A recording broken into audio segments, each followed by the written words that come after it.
It was June 1859. A lone carriage struggled across northern Italy. The gentleman inside, the Geneva merchant Henri Dunant, was on important business. He was determined to be given an audience by Napoleon III, the powerful Emperor of France. Dunant knew that Napoleon was now somewhere nearby with his troops. Dunant suddenly found himself in the midst of a battlefield.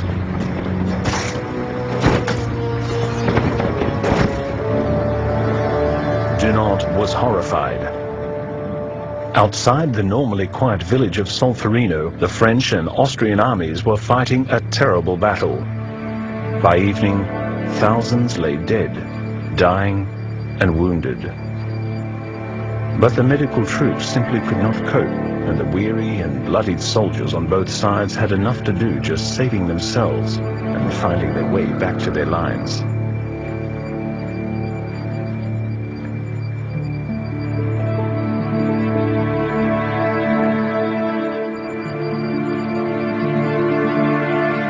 Dunant forgot all else. Help was crucially needed.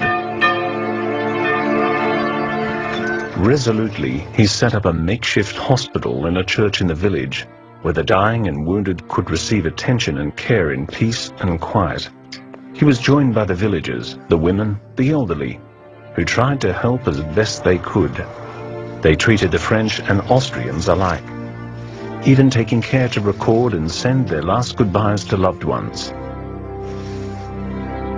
Day and night they worked tirelessly, nursing the victims.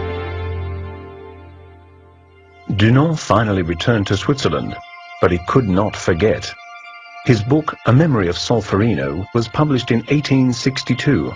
Dunant proposed the establishment in every country of a neutral, independent body of helpers who could provide protection and care for the wounded in case of war, regardless of side. The idea was revolutionary and had found willing ears. Shortly afterwards, Dunant and 4 other men formed the International Committee of the Red Cross, the ICRC. In 1864, an international diplomatic conference in Geneva was called. The result was the adoption of the First Geneva Convention for neutral humanitarian aid and protection for wounded soldiers. Many years later, following the First and Second World Wars, other visionaries added more Geneva Conventions. These help protect wounded, sick, or shipwrecked sailors, prisoners of war, and civilians affected by war. But it was Henri Dunant whose initiative and enterprise paved the way and made a difference, showing humanity amidst inhumanity.